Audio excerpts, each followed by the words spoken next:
right, what's up, you guys? We are back with another video. So today we're going to be hitting into the NBA bubble first. I hope that today has found you peaceful and well, whether it is emotionally, physically, or mentally. Want the best for you. So I'm gonna let you take it off. What have you been watching with the NBA bubble? Because I have not seen a game yet. So honestly, what I've been watching, I've just been like getting a little highlights, getting a little snippets and stuff like that. I've been working honestly, like you already know, right? Every day. But from what I saw from like a recap from like the Pelicans and especially the Utah Jazz game, it was one of those things where it's like the Pelicans, even though Zion only played like 15 minutes and he had 13 points, I think he pretty much had a good game. Everybody else said he kind of didn't.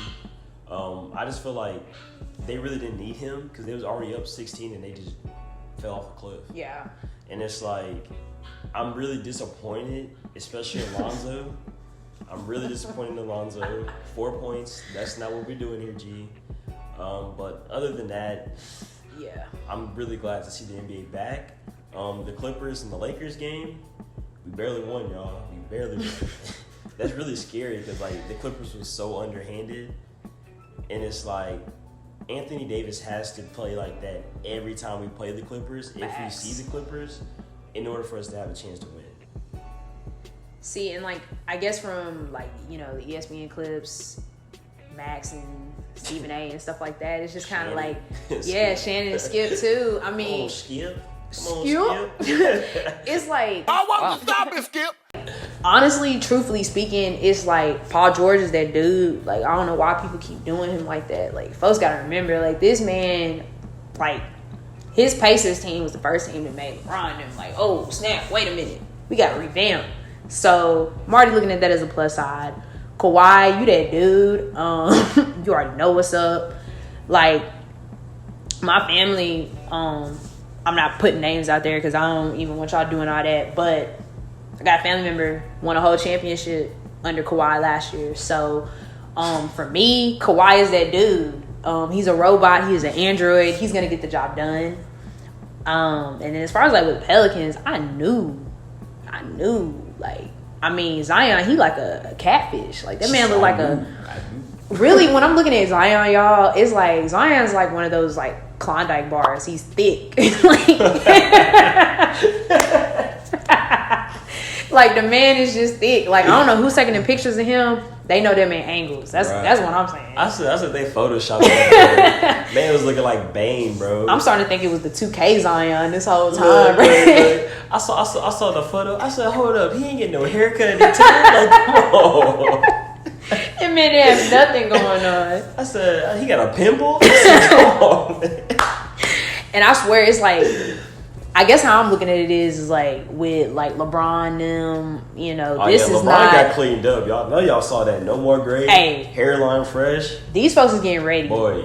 These folks is getting ready because like you're saying, like AD, he's young, but he's not a rookie no more. So. Not lower though. It's time for him to produce. Yeah, I feel like he'll put up good numbers. I mean, it's just like you gotta look at the team's playoff experience. How many players have that type of resume. Yeah.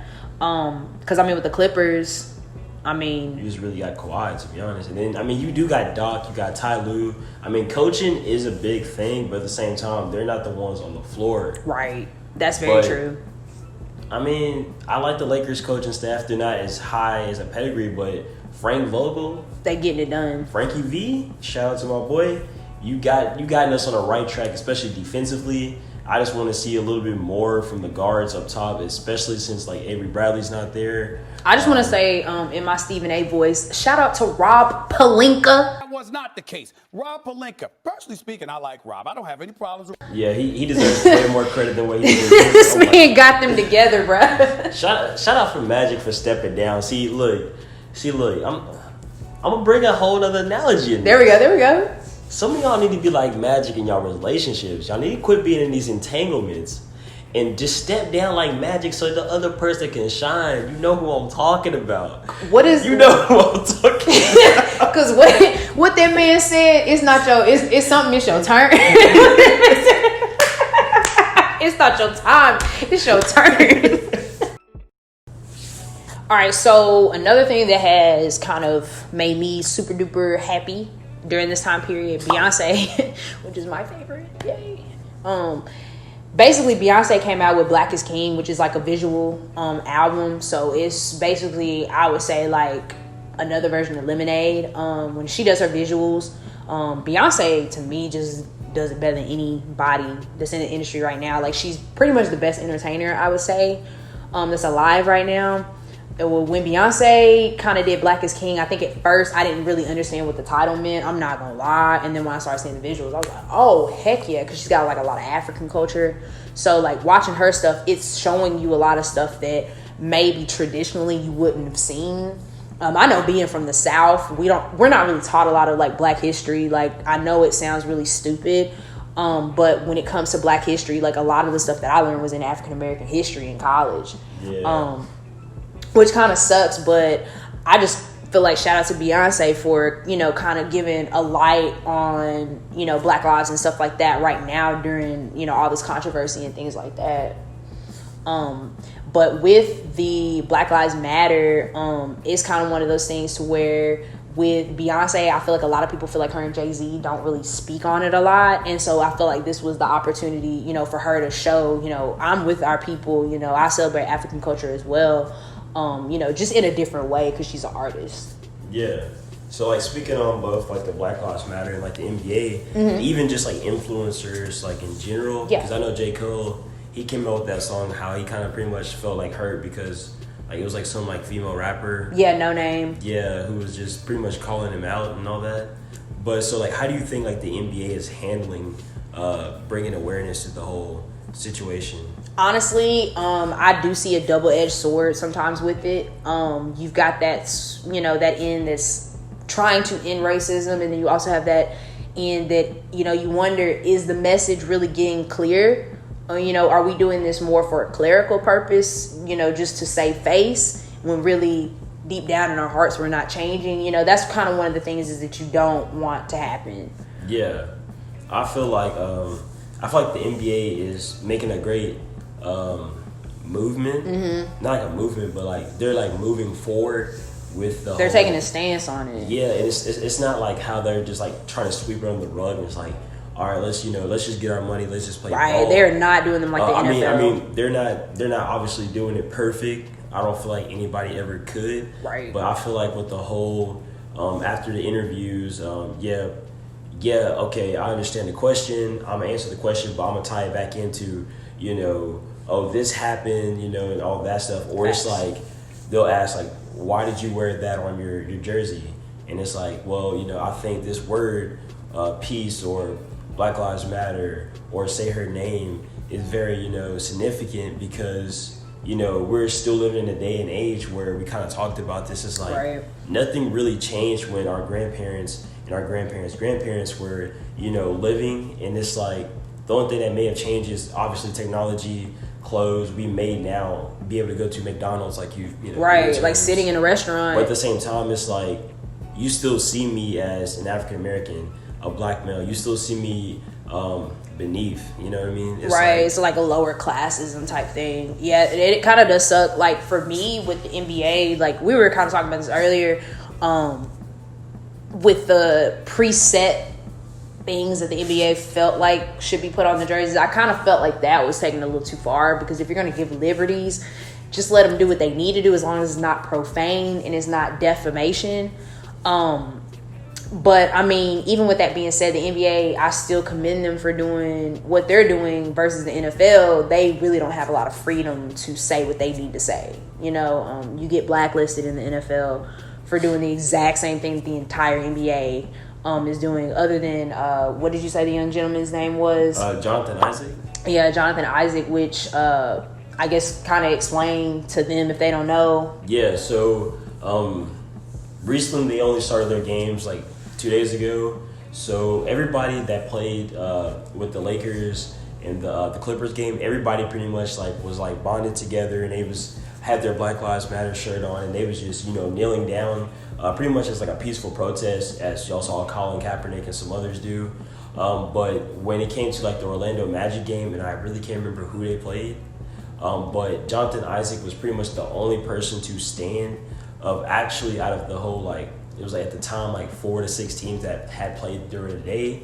But it was kind of bringing a little kind of controversy because some people kind of felt that it was, you know, not with the cause. And I'm not gonna lie, like when everybody is kind of divided, it just makes it harder, structure everything to be weak. But his whole message behind why he stood up kind of it resonated with me, and it's like I really don't have a problem with it. He pretty much just said that it kind of really didn't go with his hand in hand with his beliefs, and that the whole like Black Lives Matter is kind of being, you know, like overshadowed with like the whole kneeling and all that, the protests and all that stuff.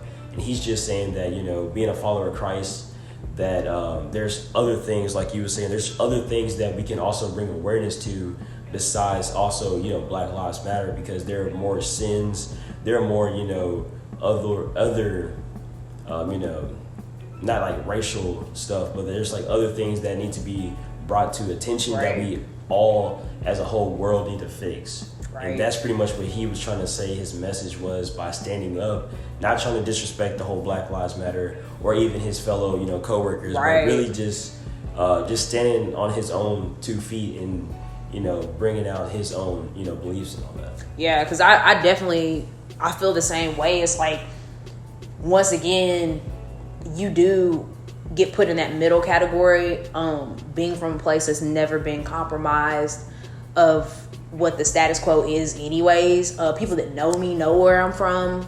Shout out to us.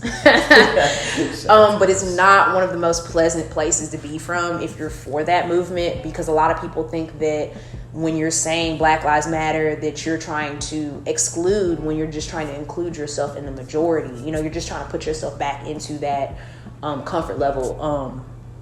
But with Jonathan, I feel like honestly, you know, with his faith, you know, that's number one. If you don't have anything, you always got God. You always got your faith or whatever you personally believe in.